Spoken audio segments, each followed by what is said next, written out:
one of the things that I always like to do at the present, if you've ever seen me speak, my very first slide is always this one, which is I jokingly like to address the white elephant in the room, which is me. What is a white cisgender male heterosexual person with all the privilege in the world doing talking about DEI? And I think a lot of that will become evident as I go through and present some of the research that brought me to the space. But in a nutshell, I came into the space about 10 years ago in a very unusual way, which is that I was personally interested in DI, but I always felt that as given my identity, I'm not I'm not an activist. What could I possibly contribute? But my work had been in a unique form of analytics that is specifically designed to understand the connection between individuals and their collective, whether you're talking about consumers in a marketplace or employees of an organization or military soldiers on a battlefield. And I spent about actually an academic for 10 years. I was at Boston University. I was a tenure faculty in a department where we used computer simulations to understand how the brain works and then applying practical problems. And then eventually I left academia to become an entrepreneur. And I used the similar approach to solve problems for very large organizations. We worked with government agencies, we worked with foundations, we worked with a lot of corporations. And then about 10 years ago, as I was sitting on a session on DEI it was a conference on technology or marketing. I used to always go and sit in on these sessions, how do you get more women into leadership roles? How do you get more people of color into these kinds of roles? And I was always struck by the stark contrast between the individual experiences that people share of things that happen to them because of their gender, because of their skin color, because of their sexual orientation, which were very detailed. And on the other hand, when it came to solutions, it was very general topics like, we need to remove structural barriers. We need to change the hearts and minds of corporate America. And as I sat there in one of the sessions thinking, how do you ever do that? I thought, well, wait a second. This is what I've been doing at that point, it had been more than 20 years of my career. It had been to quantify that link between the individual experiences and what happens at the aggregate level. I'm excited about it. I spent about a year doing research. You'll see a little snippet of that a little bit later in the presentation.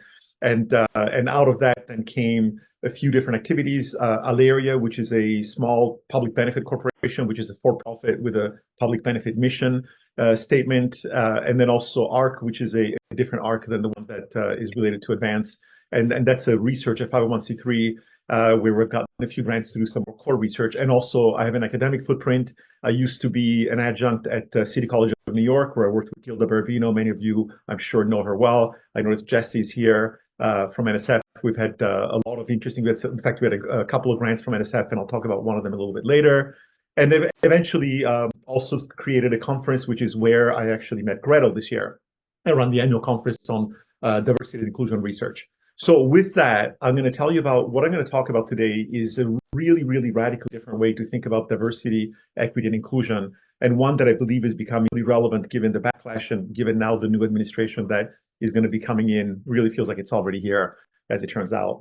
And I'll start by really talking specifically about the backlash, because I think that there are a lot of issues that I think are not often talked about when it comes to the backlash, and why I think that gives us some motivation to focus on inclusion, and not just as a way of sort of putting lipstick on the pig, as they say, but really on something different. I'll talk about why inclusion itself is invisible, and yet the fact that it can be measured, and how to do that, how we actually measure it. And then I will show you data, both for some general work we've done primarily in the private sector, but also I'll show some data from a project that we did. There was an NSF-funded eager grant that Gilda and I we were co-PIs, and then when she moved to a different university, to Olin College, she moved the grant over there. But ultimately, I will wrap up by kind of emphasizing some of the benefits of measuring inclusion.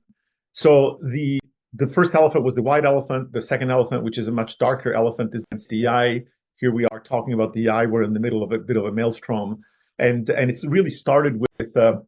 I think that kind of a big landmark moment was when the Supreme Court struck down affirmative action in admissions in colleges and universities, and then that propagated to corporate America as well and other parts of the world. This has academia has not been spared. In fact, I've recently been involved with some conversations in academic circles, and the backlash in academia in some ways is more vitriolic and more harsh than I've seen even in the corporate world. And in general, across society, we hear words like woke being used as an insult, and DEI has been turned into like a rigid ideology and a bureaucracy, et cetera, et cetera. And I've actually thought for a long time, and in fact, I wrote an article in 2018 in which I said that one of the problems is that even though we talk about DEI, the vast majority of initiatives and virtually all of the measurements are focused on the D alone. And I wrote an article in April of 2018 in which I said, if we can focus on the diversity measurement alone, it will lead to accusations of reverse discrimination from white men, and it will also spread to other parts of society like affirmative action. I wrote this in Forbes. You can go check it out. I'm not usually good at predicting the future, but I think in this case, I kind of nailed it. And to me, the reason was fairly obvious. It was because people are kind of focusing on the wrong thing. They're focusing on the symptoms and trying to fix them directly. And to give you an idea of why I think that the focus on diversity alone can cause backlash, I like to do a little thought experiment and invite you to imagine, when we think about how diversity influences positively different kinds of organizations, we typically think about how diversity helps us to recruit more people. So, for example, even one of the missions of Advance, of course, is to broaden participation. And then, of course, there is retention issues. You want to be able to retain the people that you work so hard to attract. And then there are issues of productivity, innovation, creativity, and of course, reputation. And incidentally, I tend to, thank you for sharing that link in there. I do a lot of work with the private sector, but you will see, so sometimes my language may sound like it's related to private sector, but we've also worked with a couple of academic institutions, and I think these concepts are fairly universal. So what is the problem with focusing on diversity alone? It's not only that, but we tend to focus, hey, let's fix it by hiring more people that come from diverse backgrounds. And so look at that, lo and behold, if we're a company, maybe we go to an HBCU and we recruit a bunch of new engineering graduates, and lo and behold, our diversity numbers have gone up. But then these new employees go into the organization and find out very quickly that the manager does not know how to deal with them. The leadership doesn't look anything like them. And so eventually they quit. And when they quit, it impacts retention in a negative way. And by the way, we see very similar things in academia, where we know that retention rates for women and people of color tends to be substantially lower than it tends to be for white men and white women. And then, of course, there is the impact of productivity, because now you're losing people, whether it's in your department or you have to go and post a new job and interview candidates, and it's quite expensive and it's quite time consuming, and it impacts reputation negatively. Internally, because now the leadership will say things like, oh, see, we tried it with those people, but it didn't work out. And meanwhile, those people go out to their friends and say, don't go work there. It's not a good place. So you had exactly the opposite outcome of what you intended. And I think the reason for that is because we're trying to fix the symptoms. And trying to fix the lack of diversity just by hiring diverse candidates can backfire and lead to negative feelings all around. And I like to use analogies, and one of my favorite analogies is what I call the thermostat analogy. Imagine you walk into your house in the middle of winter and it feels really cold, and you look at the thermostat and it reads 50 degrees. And you say, I know how to fix it. I'll light a match under the thermostat. But what's going to happen is that while the temperature reading is going up, your front door is wide open, your windows are drafty, your roof is leaking, and you may burn the house down. And that's exactly what I believe has been happening by trying to fix directly the symptoms rather than focusing on the root causes. And unfortunately, focus on hiring and increasing numbers overall, we create a sense of reverse discrimination, which quite frankly, the way that we set targets based on diversity alone is entirely justified. And let me explain what I mean by that. Suppose that you work in an organization that has 1,000 employees. And of those 1,000 employees, let's say that 20% identify as white women, 5% of women of color, and 5% as men of color. So it looks like the chart on the right over here. And imagine that now the leader of the organization says, oh, I see the light. And together with our chief diversity officer, we've set new targets where we want to have in 3 years, we want to reach 30% white women, 8% women of color, 8% men of color. But hey, don't worry, because DI is so great that it will grow the pie, we will grow by 20%, and so everybody's winning. But when you look at it closely, you realize that there's really no way to make this a positive outcome for everybody, because unless you triple the size of the company, the only way you're going to get there is by essentially reducing one group of people at the expense of the other, and the group of people happens to be white men. So if you're presented with this proposal, you feel like it's a zero-sum gain argument, and it's not wrong to be complained about it, to feel like, hey, I'm being discriminated against on the basis of race and gender, which is exactly the argument that the Supreme Court has made on multiple occasions now, to argue that basically you cannot discriminate on the basis of race and gender. Now, the problem is that we are not focusing on the causes. And I think that one very clear example of that is that if we take the same buckets, and by the way, this is now, I'm going to show you data from McKinsey, who uses these 4 particular buckets of white men, white women, women of color, and men of color. And if you look at the representation across companies in the United States, at the entry level, the average representation of white men is only 34%. And it's only as they progress through the organization that you see this incredible rise in the number of white men in the organization, all the way to 57% in leadership roles at the expense of the other groups. which means that the real problem is that you have a leaky bucket. You're losing people along the way and pouring more water from to make a bigger mess on the floor. And so we need to recognize that instead of fighting water with fire, we need to understand what is the actual problem and why are these people leaving the organization. And yes, recruiting from diverse areas is important, but if you're losing these people once they get in the organization, it's completely pointless. And you're just going to crank more people through a revolving door in an organization that is not welcoming all types of people. By the way, this is not just a private sector issue. I found some data from a variety of sources, American Council on Education, where if you look, and I looked at the kind of the ladder as you go from graduate students, assistant professor, associate, full professor, and department head, and you look at three groups, Black or African American, Hispanic or Latino, this is what it looks like. Okay, so you see that as you go from, let's think of it as the entry level from graduate student all the way through, you see a yawning gap that goes from a 42% discrepancy to an 81% discrepancy. And there are other metrics. I mean, virtually any metric. You can look at gender issues, and you find that that also happens in academia in a way that is very, very similar to what we see in the corporate world, where you see an increasing gap between the amount of money that men are making versus the amount of money that women are making. And I know you're all intimately familiar with this, but really it boils down to we need to make sure that we're fixing the causes, not the symptoms. And what I emphasize is that sometimes I think that with the best of intentions, we shoot ourselves in the foot because we ask for something that may not be necessarily exactly what we want. And I think that historically what happened is that after civil rights, when more people of color, more women started to be able to enter the workforce, they were not treated properly. They could tell that their ideas were ignored and they were not treated very well. But it was very difficult to put a finger on it. But when you looked at the numbers, at the representation, it was very poor. And so diversity became the only measurable thing, and it became the standard that we all uphold. But what I would ask you is, as individuals, imagine being in that hypothetical company and you open your eyes. Which of these two scenarios would you prefer? In scenario one, you open your eyes, you look around, and lo and behold, you've hit exactly the targets that you'd set out to hit. But you're still treated like crap. Pardon my French. You're still, you're talked over during meetings. You're interrupted all the time. Or would you prefer a scenario in which perhaps the numbers are not quite where you wanted them to be, they've improved, but your ideas are acknowledged. You're not the one that's always asked to take notes in meetings. You're not the one that's paid half of what your colleagues are being paid. Now, what I would argue is that if you are asking for diversity, you're asking for what's on the left. If you're asking for what's on the right, you're really truly asking for inclusion. And one very quick thing that I want to point out that is related more to corporate America, but I want to show you the arguments that I used when I take advantage of my privilege and go talk to people who look like me, who lead large corporations, and I try to explain to them why this matters. One of the things I'm very careful about is that I never talk about fairness and justice as a leader, because or meaning as the leading argument, because when you do that, their eyes will glaze over and they will stop listening to you. So what I do instead is to say, look, here's why this should matter to you. First of all, if you think about your people as assets and you think about the way that you manage every asset that you have within your control, for example, financial assets, how do we maximize the value of our financial assets? We diversify. We have portfolio management tools that show us how we can diversify financial assets to get greater returns. We do the same thing with marketing and with products. So we have programmatic advertising, which is a set of tools to diversify your marketing to get greater sales. And we do that with virtually every kind of asset. And yet, we don't know how to do that with people.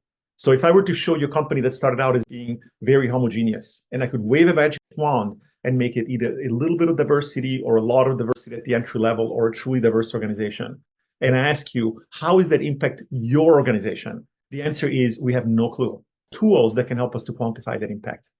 And the second argument that I make with corporate leaders is to say, look, if you consider how much money companies spend on average on advertising versus payroll, and you look across all of the United States in 1 year, you find that there is, and you ask which is bigger, a lot of people think that advertising is bigger or roughly the same, but the reality is that there is a 30x ratio. Companies in the United States spend roughly 30 times as much on payroll as they do on advertising. And that's across every form of advertising.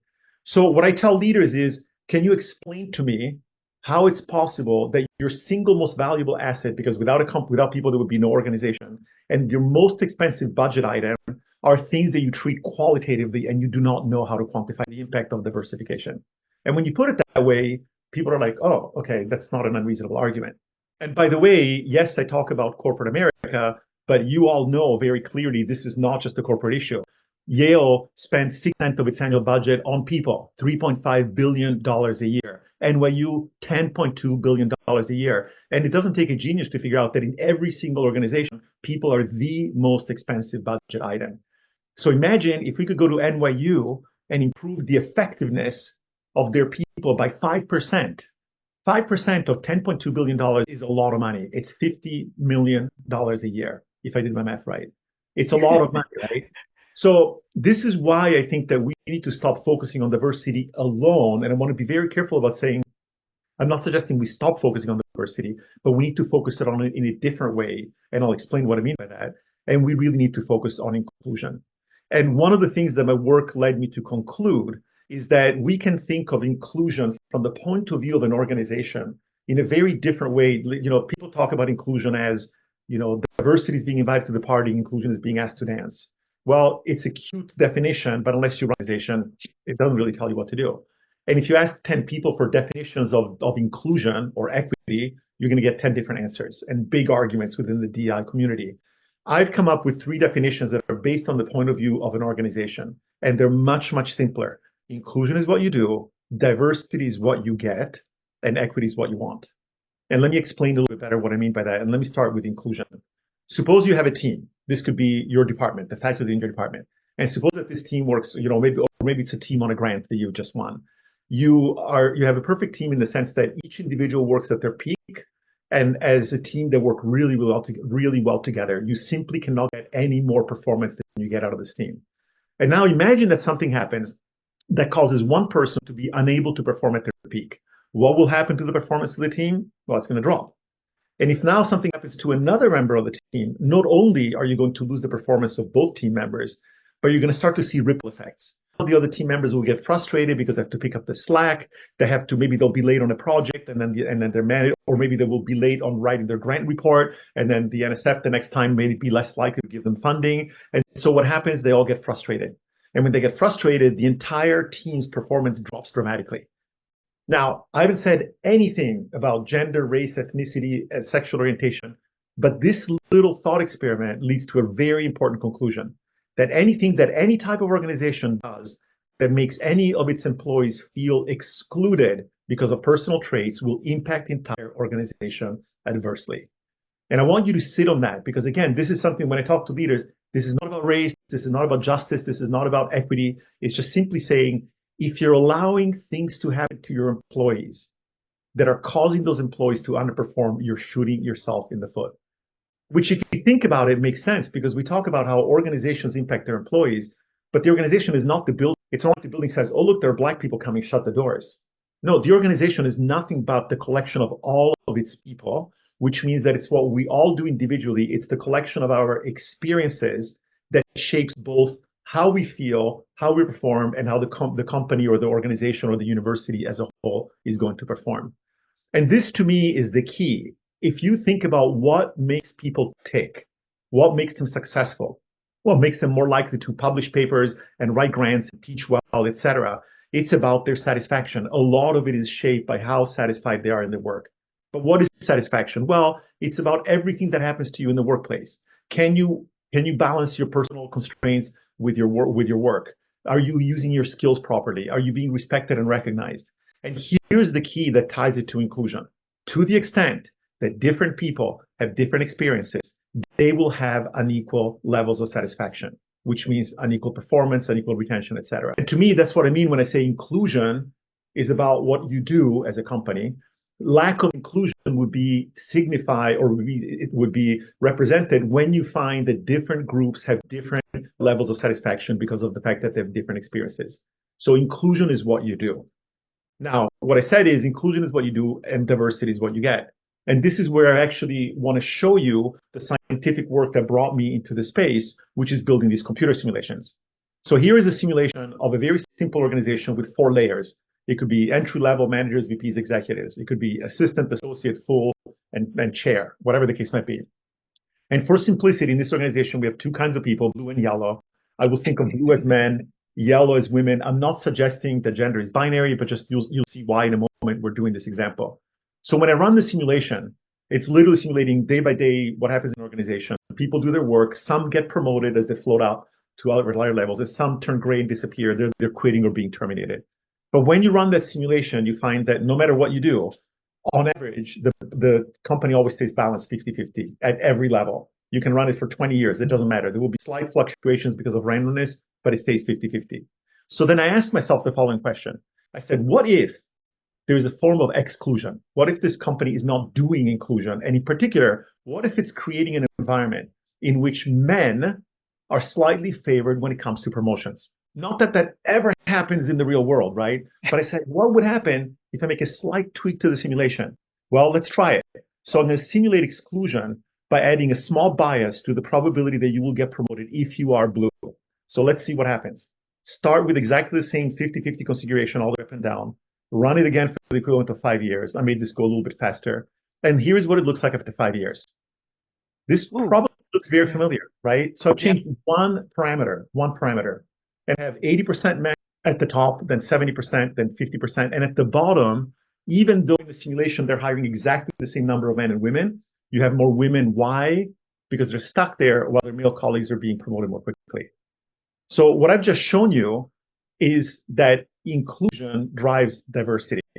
And this is not just a qualitative thing. With my colleague Qibin Zhang, we published a paper earlier at the beginning of this year, actually an academic peer-reviewed paper, in which we showed that with that simulation, among other things, we could take data on gender imbalances across virtually every industry sector in the United States and find that just by simply change that amount of bias, we could match very accurately the data from McKinsey across all of these domains. So I've just shown you in a very convincing way that inclusion drives diversity.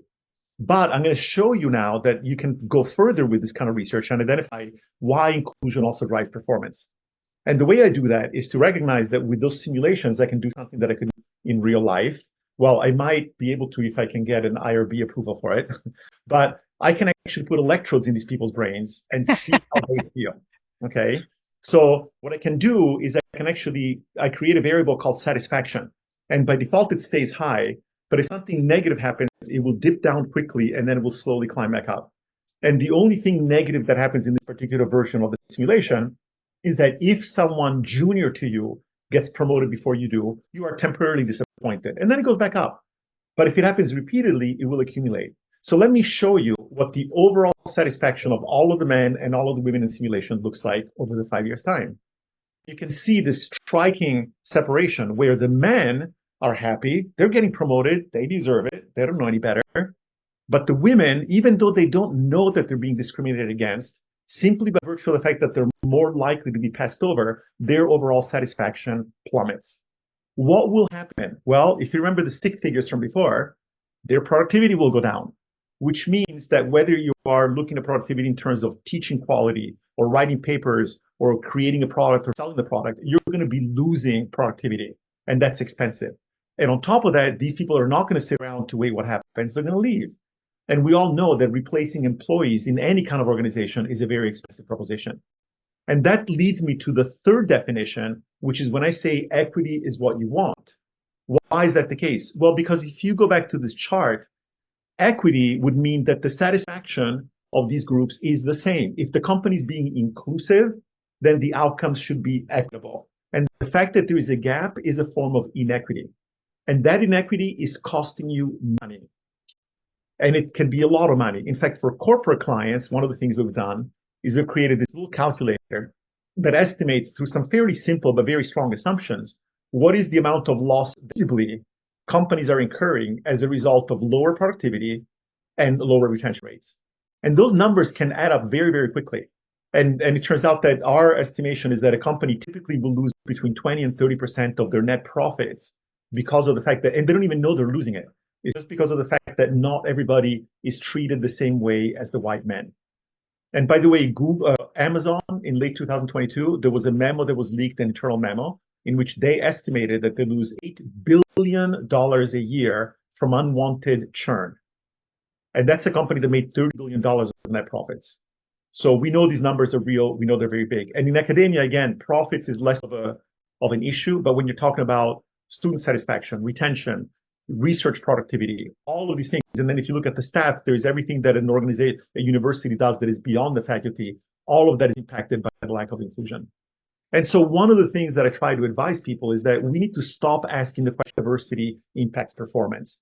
And we need to realize that it's inclusion that is the foundation of an organization that is more diverse, more highly performing, and more equitable. Which, by the way, all of the data, which is now coming under fire, like McKinsey, arguing that there's a correlation between diversity and performance. I think that the only reason why you see that, and by the way, those data are not as clean as we like to think sometimes. The only reason is because they share this common root. It's not that diversity causes increase in performance. It's not that performance causes an increase in diversity. It's that an increase in inclusion causes an increase in both diversity and performance. So if you buy all of that, then one of the questions is, why aren't most organizations actually measuring inclusion? Why are we only measuring diversity? Well, one reason I've already hinted at, which is that the definitions of inclusion have been kind of all over the map. But it turns out that through our work, we realize something else very important, which is that inclusion itself is invisible. And let me explain what, and I like to use another analogy. By now you gather that I like analogies and thought experiments and metaphors. I like to think about health. We tend to notice when we're sick more than we notice when we're healthy. And inclusion works the same way. We're much more likely to notice when we're being excluded than we're being included. But here is what gets very, very interesting. When it comes to health, if you're really healthy, you probably don't know a lot about diseases. You may have never heard the name of a disease. Even if you hear it, you may not know what the symptoms are, how severe they are, and you surely will not know how to fix it. And inclusion is exactly the same way. If you're really included all the time, it means that you do not understand what exclusion is. You do not want to know what the symptoms are. Even if somebody tells you, you're not going to know how severe it is, and you surely do not know how to fix the problems. But the problem is that whereas people experience health pretty much universally, when it comes to inclusion, the most included people are the leaders, which means that the very people that are in charge of making decisions for the well-being of their personnel are the ones that are least able to understand it, least able to see it, and least able to fix it.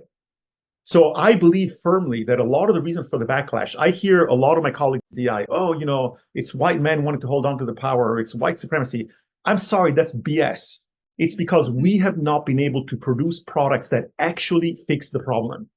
And I know a lot of white men that, given the right tools, given the right motivations, given something that makes them see the problem and that tells them how to fix it, would do the right thing. But we, I believe, as a field generally have failed because of our obsession of focusing on diversity alone, which is understandable, but we need to figure out how to fix that. And the way that we fixed it in my company is to recognize that when you go see a doctor, to extend this analogy, they don't just ask you on a scale of 1 to 10, how healthy are you? They ask you about symptoms. And they use those symptoms to categorize the kinds of problems, the kinds of health issues that you have. He took a page from that same medical book, if you will, and came up with the idea of categories of experiences, which are kind of like, think of it as your vascular system, your muscular system, your digestive system. And it's those bubbles that I showed you before that are the things that influence your satisfaction at work. It's your compensation and benefits, it's access and participation, it's work-life balance. The way that we measure inclusion is that we do workshops very similar to the one that you're seeing today for organizations of any type. And then we invite the participants to go on a platform where completely confidentially, they share specific experiences of things that have happened to them in the workplace. Not necessarily things that made them feel excluded. It could be, I gave my laptop to IT to get it fixed and it's taken them 3 weeks. If we measure that across the organization and finds that it's 3 times as likely to happen to Black women than to white men, then we know that there is an inclusion issue, even though the people may not realize that that's the case. And sometimes conversely, sometimes we've had situations in which people felt that something was happening to them because of their identity, and it turns out that it was something that was impacting everybody in the organization. So instead of guessing, we asked people to give these very simple categories, and then we ask them one other thing, which is when you go to the doctor and you say, oh, my stomach hurts, they will ask you, why? Did you eat something? What was the source of your sickness? So we do the same thing. We ask about the sources of experiences, which in a company would be things like workplace policies or leadership, HR department, managers, etc. When we work with academic institutions, we of course adjust that and use things like university leadership, school leadership, department heads, department peers, students, and external. And just to give you an idea of the kinds of things that we get, the first few examples I'm going to give you are not from academia, But just to give you an idea of the kinds of things that people categorize as lack of respect, you can see here on the screen. The first one talks about being picked on because of someone's age. The second one, in a meeting with approximately 50 people, a vice president said that Martin Luther King Day was not a real holiday. And, I am white, but even I shudder when I read that. It just like throw up. Imagine working for an organization where somebody makes that comment.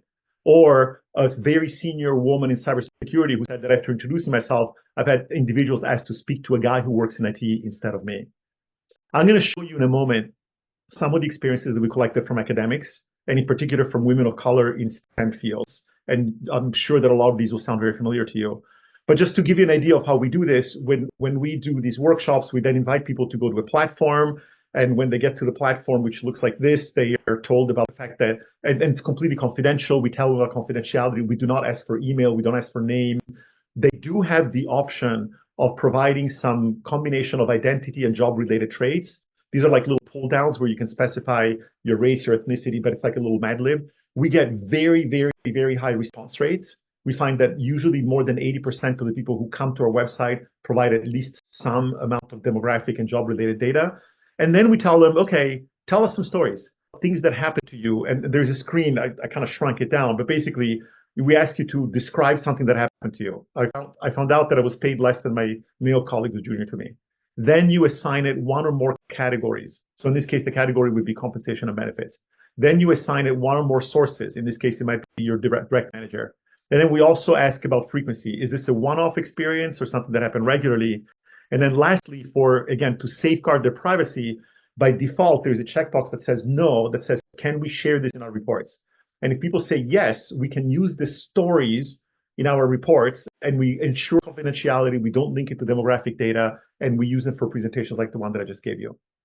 So once we've collected the data, we can get some incredible insights, both in terms of quantitative data. So the category, sources, and identity traits tell us about what are the biggest opportunities to make improvements. And then the qualitative data in terms of the actual stories are the telling is happening. So think of this almost as it's not a survey, it's almost more like a focus group on steroids, if you will.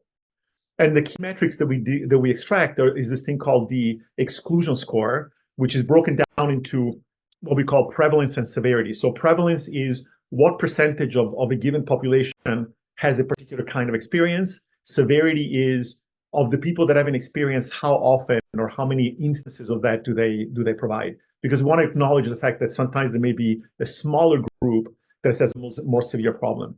We combine those two and we use the numerical scores to provide information about what I call the what and the why, the breadth and the depth and the who. And let me show you quickly what this means.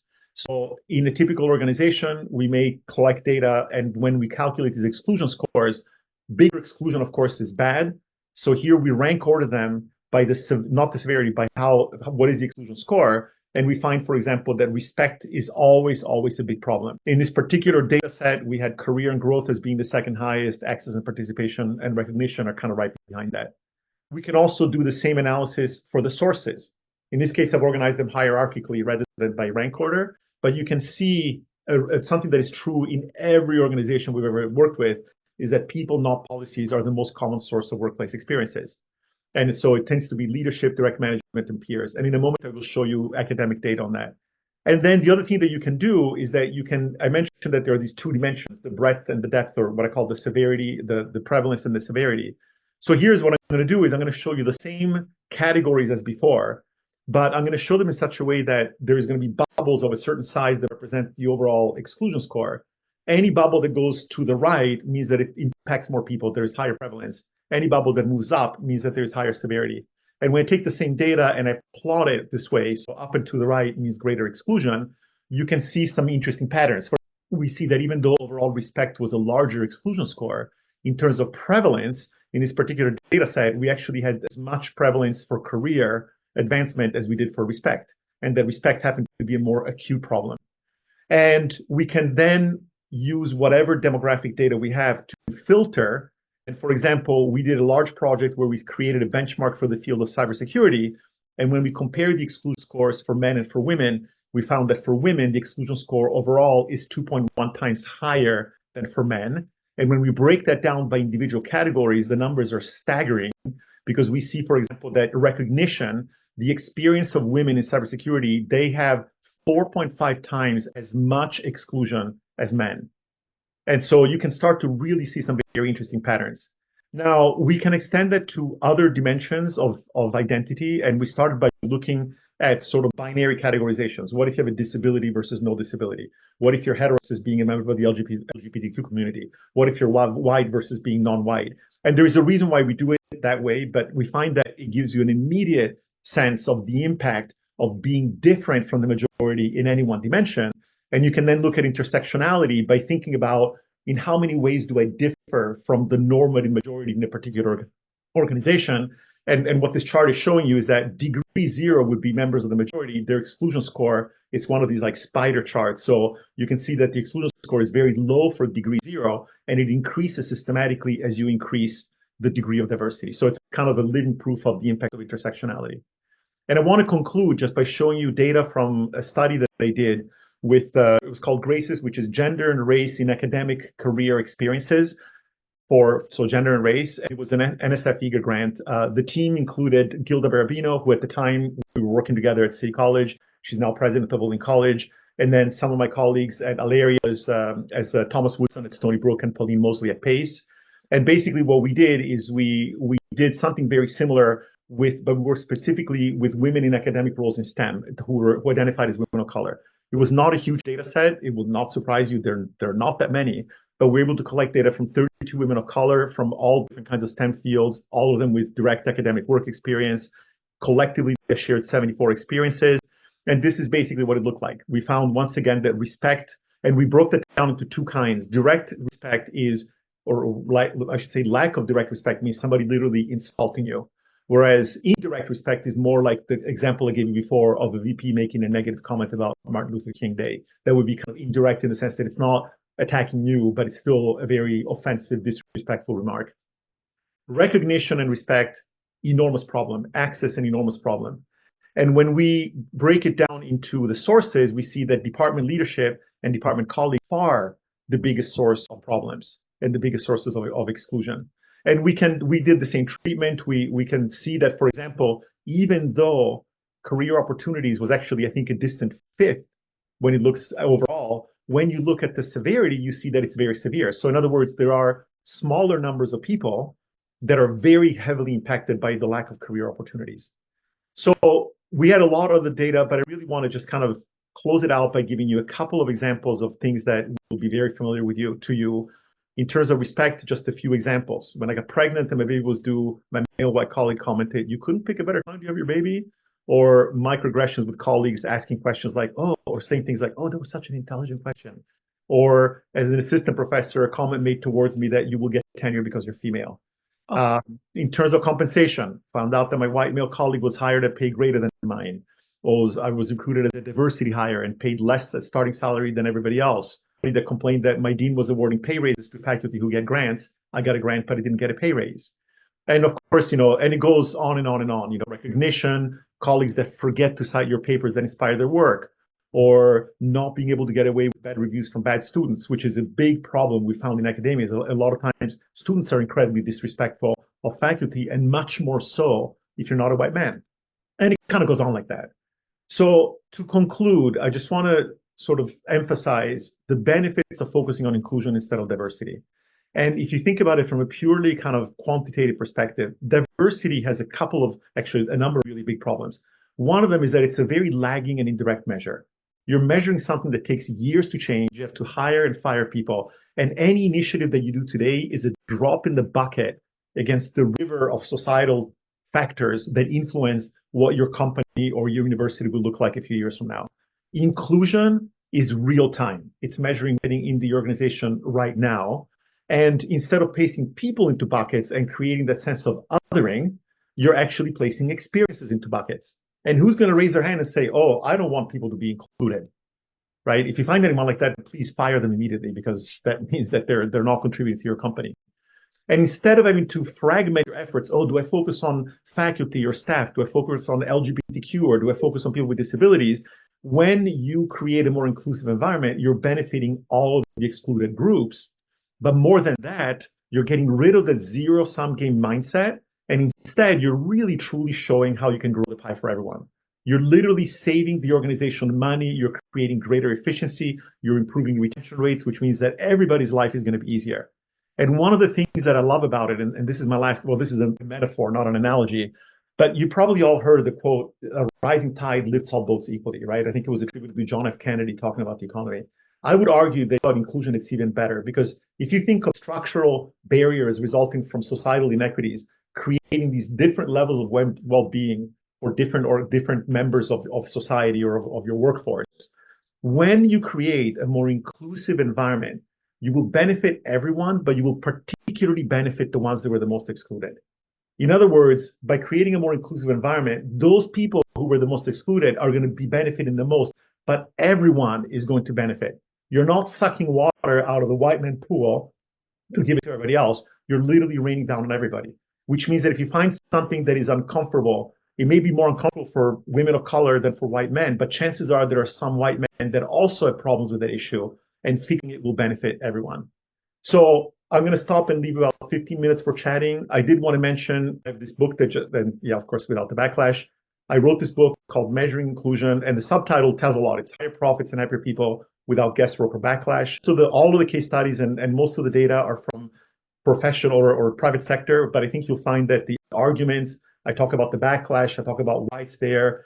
I think it's a very, very general argument. And one thing that I would love for all of you to do, we decided my goal is not to make money with this book, it's to get it out in the hands of people. So we just have a deal going right now until the 24th of December, where you can buy the Kindle edition for 99 cents. Actually, if you're in Europe, it's 99 cents of a euro, as it marked here. But I just gave a talk in Europe, and that's why I changed it to euros, and I forgot to change it back to dollars. But if you go to Amazon and you look for the Kindle version, and I'll try to type it in the chat while we're doing questions, I would love it if you bought a copy. But more importantly, if you're run a department or university, buy 100 copies for 99 bucks and give them out to people. With Kindle, you can buy, if there's a button that says purchase for others, and you can buy 1,000 copies and then give them away one at a time, and it can take you 10 years. It doesn't really matter. So I would love it if you would help me to get the word out. If you thought this talk was interesting, and now I'm going to stop talking. And sorry, I wasn't joking when I said I go like a runway train. I'm going to stop now, and and I would welcome some questions, comments, anything else. I'll sort of start us off while people are reflecting and thinking about. For the last 20 years, Advance has been doing this work. You've really helped conceptualize our experience very well. And one of the tools that many of us have come up with is either to use the Harvard Coach Satisfaction Survey or create our own satisfaction surveys. So, a comment and a question. Comment is that we're really not measuring inclusion, we're measuring exclusion, based on what I heard you say, and I'd like you to clarify that. And the second piece is leverage the surveys that we've already created around places where faculty feel excluded and augment that information with the data you've shared with us today to begin to pivot our language and our action to be more effective for the future. Yeah. Great. These are great questions. And the answer to the first one is that you're absolutely right. Technically, we're measuring exclusion instead of inclusion. And what's interesting is that when we started to do this, we basically did like a 1-, and we kind of did inclusion. But we find that focusing on exclusion is more valuable because, first of all, it's kind of shock and awe. And I can tell you, I've had white male leaders who have seen data from their company and literally broke down and cried when they saw what was happening in their organization. And so there's a certain power to just going to people and say, look, let's not try to hide under the rug by saying, oh, look, our exclusion score for this is really high. No, it's like, you suck at this. You have real problems, and you need to fix the problems. And so we decided to focus exclusion, even though, yes, we talk about inclusion, but I mean, the two things are completely complementary, but you're absolutely right. So we found that talking about it, it's compelling to talk about diversity, equity, and inclusion instead of saying, homogeneity, inequity, and exclusion, right? We could change that. We could flip those terms around. But you're right that quantitatively we're measuring the complement of inclusion. As far as the other thing, so we've run into a lot of people that claim to measure inclusion satisfaction. But here's what the problem is. We find, and by the way, I'm quite familiar with Coach. I actually worked with a department or a university where We looked at the results of the coach, and I know what the questions are. And the problem is that most of those kinds of surveys, they ask you questions about your feelings, your sense of belonging, your feeling of inclusion, or how would you say, how would you rate the culture of inclusion of your department or of your school? Here's the problem. Go back to the health analogy. You go to the doctor because you're not feeling well, and the doctor says, on a 10, how do you feel? Oh, 7? Well, take 2 aspirin and call me in the morning. Or better yet, on a scale of 1 to 10, how good would you say our hospital is to patients? And that's all they asked you. Okay. So when we ask people about their feelings of inclusion, their feelings of belonging, their sense of the culture of the company, that's what we're doing. We're asking them to describe the result of everything that has happened to them and how they feel about it. But it doesn't tell you anything about what exactly is causing them to feel that way. And so what we try to do is to go one level deeper. When we've worked with organizations, and I haven't done this at the academic level, in the private sector, what we've often done is when companies had already done coach-like surveys, is that we use our data to, on the one hand, validate the findings, but on the other hand, drill down much deeper.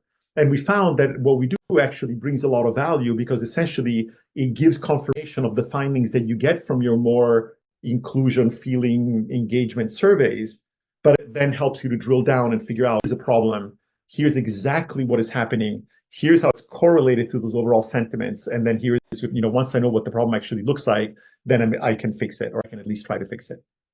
I appreciate that you talk about that, of course, in your book. I've been pouring through this for the last month since I met you, Paolo, and it's been very eye-opening to me. So I just want to, again, encourage my colleagues, not with any intention to make you a very rich man, but because the words are wise and you've dramatically dropped the price of the book so that you can make it accessible to folks so that we can truly engage in systemic change.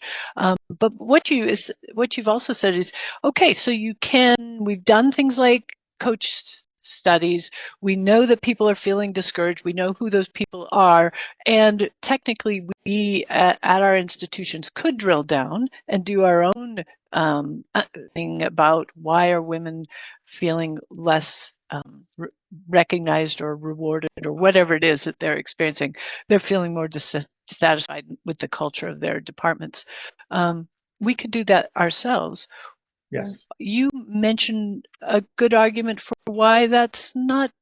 Yes, you could, but it can be very helpful to have people outside the organization help you do that work. So, and first of all, thank you for the plug. By the way, I think that if you buy a Kindle book for 99 cents, I might make 30 cents on that. So if we all buy 1,000 copies, I'll make $30. Yes. I'm not getting rich. I would love to get famous for the work, but I don't expect to get rich from it. But to go back to what you were saying, so in general, we have found that the response rates that we get when we work with organizations is very, very high because of the fact that we are an external third party. We never share the raw data with the clients that we work with, and we make it super clear that it's completely anonymous. Psychological safety plays a very important role in that. However, for smaller organizations, like for example, if you're thinking about doing something for a department that only has maybe, let's say, 30 faculty, 50 faculty, it doesn't really make sense to hire an organization to do a whole bunch of quantitative studies. It would also be very difficult. If you do it internally, then I suggest that the way that you approach it is to maybe find a small subset of people. After you do your coach, you find out that there are some problems, you could find a small subset of people and essentially do almost like a focus group where you interview them in a confidential way. You do it with a group that is going to be trusted, that it's not going to be necessarily, members of the administration, but maybe you find an internal group that can do that. And I can tell you of organizations, certainly in the private sector, that have done that successfully. And again, the goal here, by the way, keep in mind, the goal of this work is not to do statistical analysis. It's not. We're not claiming that we get representative samples. We tend to get a lot more diversity in our samples than we do in the company, but I want to know who's got problems, what problems they are. It's like a focus group. You wouldn't do a focus group with people. You wouldn't do a study of your hospital with people that are completely healthy that have never been there, right? I mean, you want to target the right people. And from that perspective, you can absolutely do it on your own. And what helps, I think, that you can, and in the book, I have 2 chapters dedicated to how you can do this yourself. I think that the framework of thinking about the categories and the sources and helping you to understand how you can frame this entire approach and why you should focus on inclusion and how you can use the results to help guide the decisions that you make is what's the real value here. And I am perfectly happy to even just like, if anybody wants to send me an email and ask for help in, how do I do this myself, more than happy to do that. My goal is I want 5 years from now, I want everybody to expand beyond, yes, measure diversity. Diversity is like your thermostat. Use it to make sure that in the long term you're doing the right things, but you need to start to learn to measure things more at the microscopic real-time level and see how those feed into the longer terms. So my hope is that, again, in the future, everybody will use this kind of data in addition to diversity data. I'm also curious, one of the challenges that we've historically had is moving into specifically engineering. Our engineers have not resonated often with the DEIJ space. I'd love your comment on that and then open it up to Wei. Yeah, and so two things about that. One of the things that I realized very early on in my work is just like every typical well-meaning white man, I had no clue. I thought I was passionate about diversity and inclusion. I literally had no clue. And it took me a while to figure that out. But I also realized that my privilege gives me an incredible advantage, not just the ones that we're all familiar with, but with the fact that I can go walk into a room full of white male CEOs and they will listen to me in a very different way. You could take sides. And if you're a white woman, or heaven forbid, if let's say a black queer woman with a disability, they will just not listen to you the same way.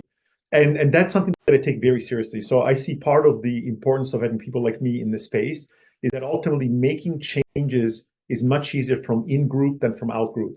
And so that's something that I really care about. And engineering in particular is very interesting because engineers, when they see the data and they see the computer simulations, they flip.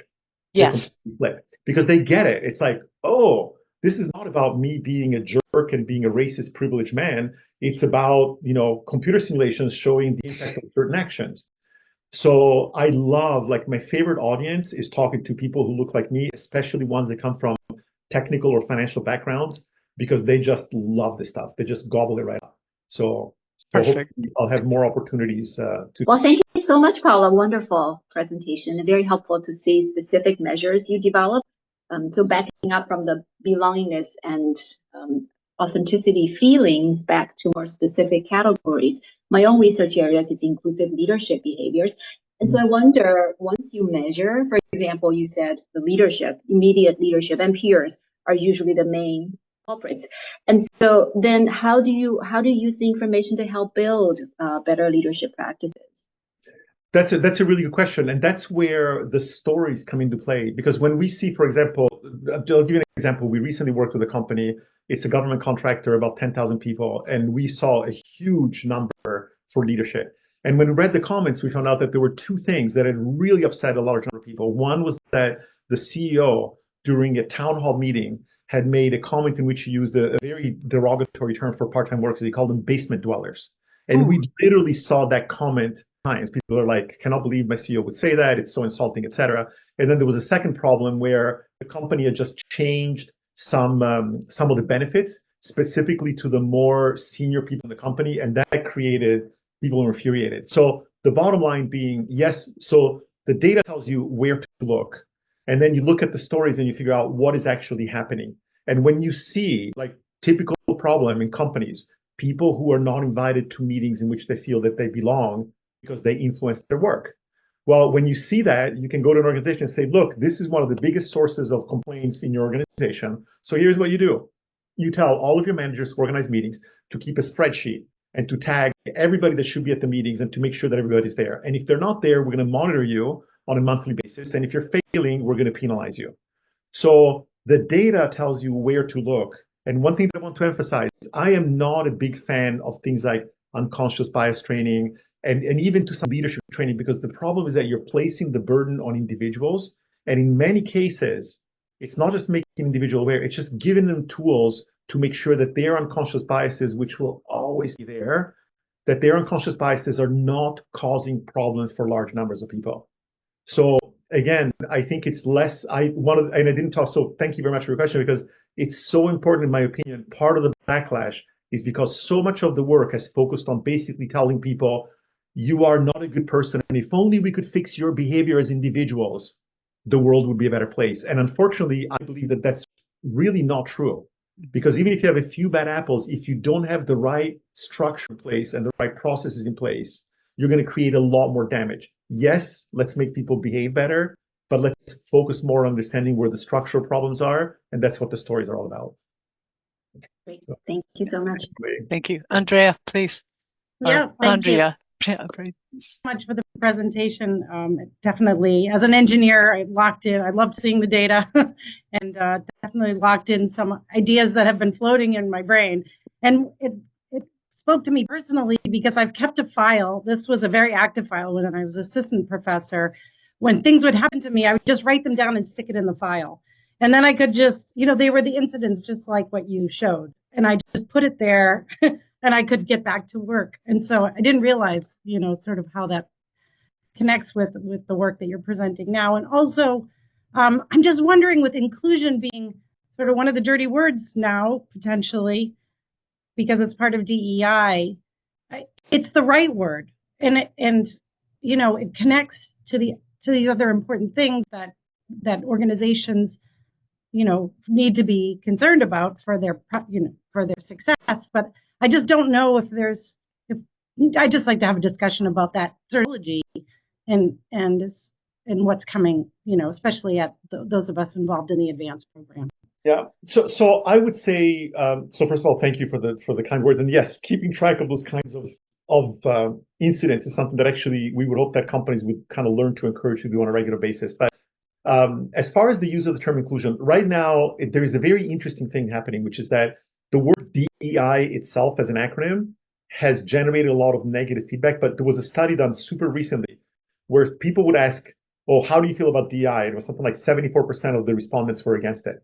And then people asked, do you think it's important in a company to have diversity, equity, and inclusion? And like 46% of the people were against it, or 40%. So there is a lot of it is attached to that label, and a lot of conservatives have kind of clung on to DEI and woke, and they've turned them into insults. And unfortunately, a lot of people that used to be kind of in the middle of how you feel about diversity and inclusion have now heard so many negative things that you kind of find modal distribution, and it's the word DEI.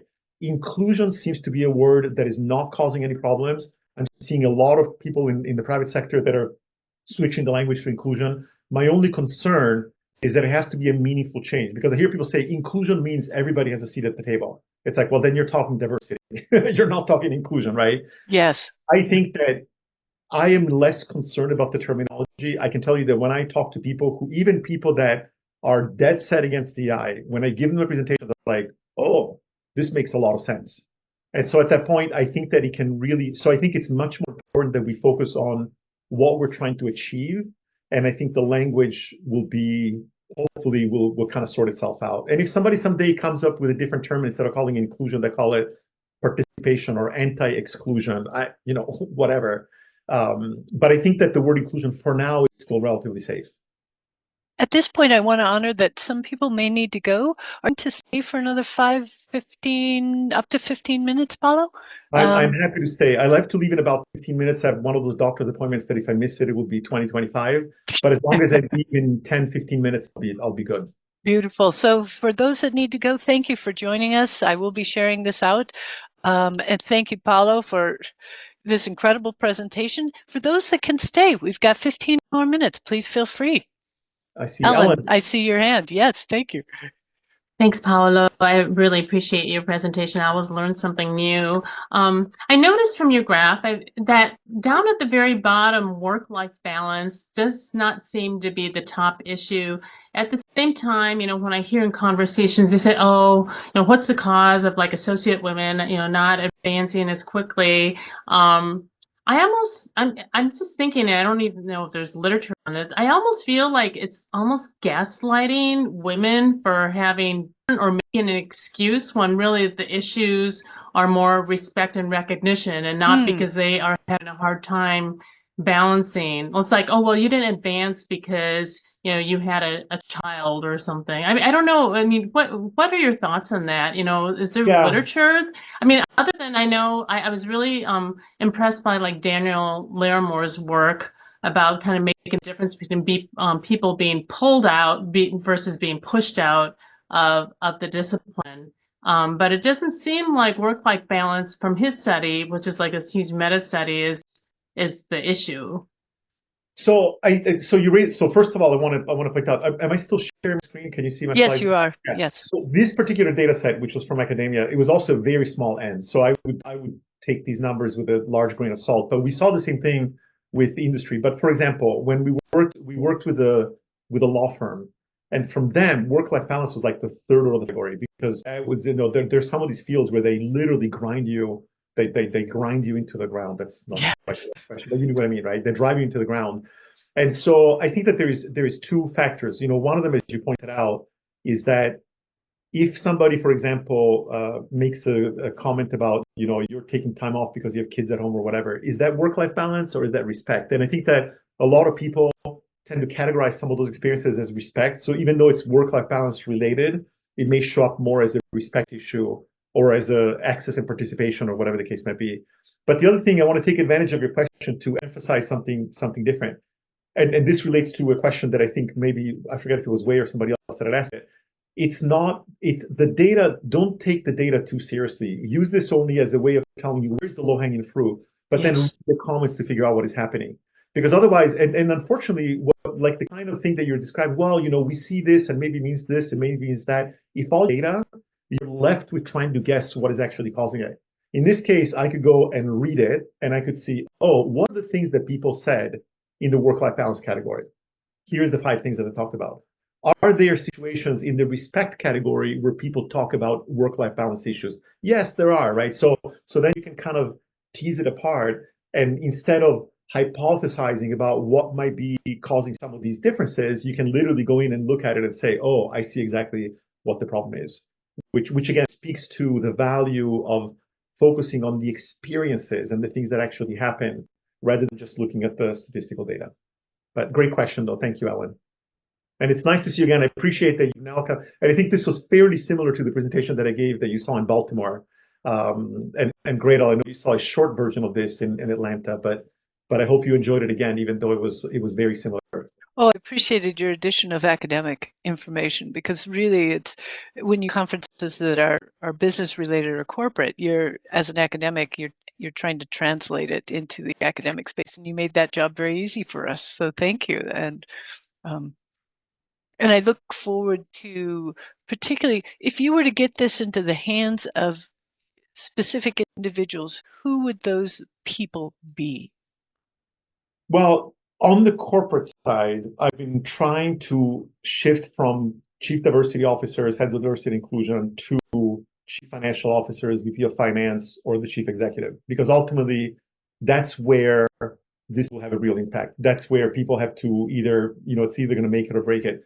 On the academic side, I mean, certainly, presidents, provosts at that level is useful. Although one of the problems with academia that I see is that depending on the institution, a lot of times the schools are like independent entities, right? And sometimes even departments, if they're large enough, they act like almost like their own independent word. I think that this kind of work would be ideal to apply at the school level.